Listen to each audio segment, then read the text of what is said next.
recebo aqui com alegria o deputado federal por São Paulo, Eduardo Bolsonaro. Ele vem aqui a Belo Horizonte para lançar um livro, mas eu não vou nem... É uma livraria na Savassi, mas não vou nem dizer onde.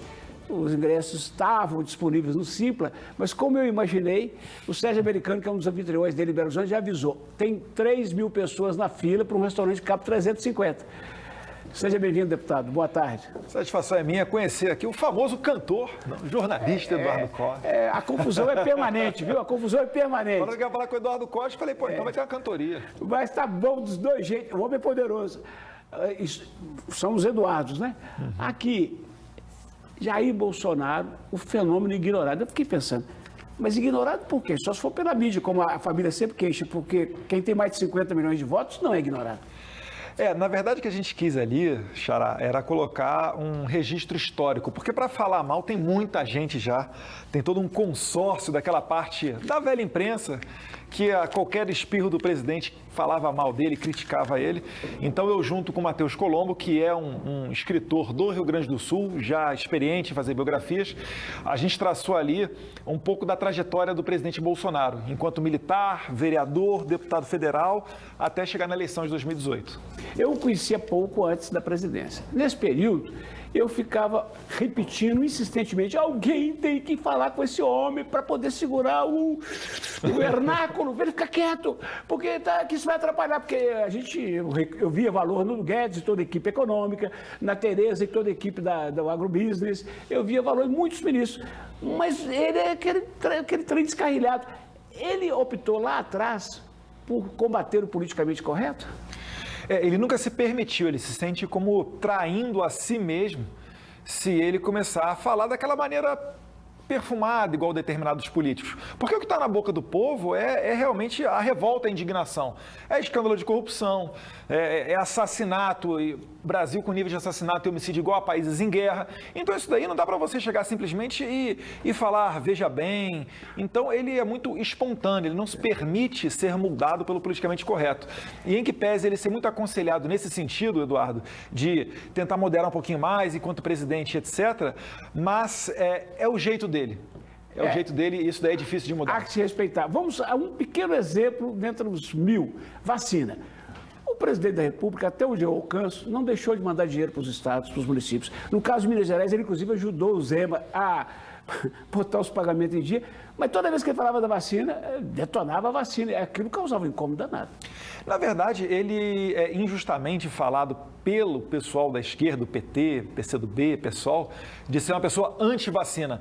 Mas ele não só comprou 600 milhões de doses, como no Brasil, o brasileiro ainda teve o privilégio de escolher se ele queria tomar da Pfizer, da Moderna, da Coronavac, da Janssen, enfim, da AstraZeneca e qualquer tipo de vacina. O que ele simplesmente falava era que a pessoa tinha que ter a liberdade de tomar ou não, toma quem quiser. E é engraçado que a oposição sempre falou que ele não deu exemplo em tomar a vacina, né? E ele falou, então me deixem morrer, né? Já que a oposição queria tanto que ele saísse do poder, ele põe em xeque essa boa fé, essa boa vontade do pessoal do PT, pressionando que ele tomasse a vacina como se fosse para o bem dele, Jair Bolsonaro, coisa que o PT jamais quis. Outra coisa, esse velho repórter acompanhou o surgimento da urna eletrônica, porque o criador da urna, à época, presidente do Tribunal Superior Eleitoral, o mineiro Carlos Mário Veloso, um sujeito muito acessível. E eu que via como é que era o processo de apuração antes que via, eu confio muito na urna eletrônica. Mas nós não vamos discutir. Só uma pergunta.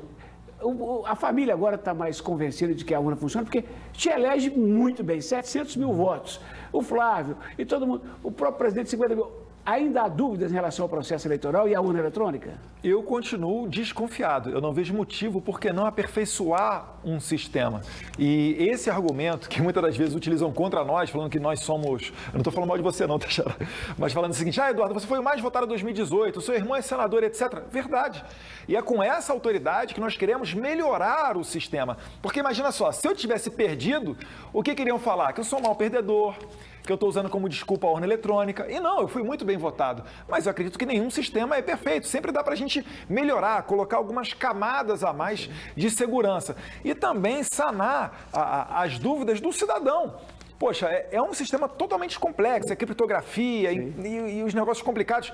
Por que não permitir que o mais ignorante dos eleitores saiba e se sinta participante dessa festa da democracia? Eu acho que esse é o principal objetivo. O foco tem que ser no eleitor. E nesse momento, por conta daquela reunião com embaixadores, onde o assunto foi eleição no Brasil, o Ministério Público pede à Justiça Eleitoral que o torne inelegível. Ele teme? Olha, ali não tem muito o que fazer, né? É uma decisão que compete à Justiça. Eu só acho que, se fossem minimamente coerentes, dariam o mesmo tratamento que deram a Dilma Rousseff, que também se reuniu com vários embaixadores durante o processo de impeachment para falar a eles que estava se tratando, na verdade, de uma manobra, um golpe, e aquilo dali não foi visto nada como antidemocrático. E na minha situação, você falar para embaixadores que um processo de impeachment é golpe é muito mais gravoso do que você conversar sobre o sistema eleitoral brasileiro. Então, o seguinte, para falar mal já tem muita gente. Quem quiser conhecer melhor a intimidade, a trajetória, o fato de querer chamar de mito, é só entrar na Amazon que o livro está lá disponível. Tá disponível na Amazon, mas se quiser um desconto maior, tá na livraria eduardobolsonaro.com.br. Fica aqui aquele merchan que não foi combinado, mas eu agradeço, Xará. Muito obrigado pela visita. Obrigado pelo espaço. Ô, gente boa, você já